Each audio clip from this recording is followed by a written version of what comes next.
ৰোগীক বেজে ভাল কৰাৰ কাৰণে চেষ্টা চলাইছে, এইটো কি ক'ব আপুনি? এয়া এক প্ৰকাৰ সম্পূৰ্ণৰূপে অন্ধবিশ্বাস।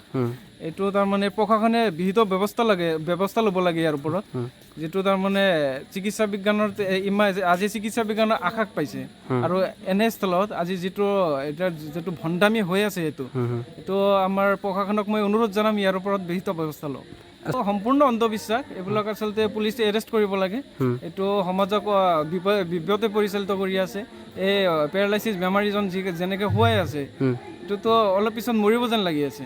মেডিকেলত যাব লাগিছিল, আজি মেডিকেলত নগৈ যিটো ভণ্ডামি তেওঁলোকে আৰম্ভ কৰিছে, এইটো মই প্ৰশাসনক কৰজনে অনুৰোধ কৰিম যাতে সমাজত এনেকুৱা যিবিলাক চলি আছে এইবিলাক যাতে প্ৰশাসনে বন্ধ কৰে।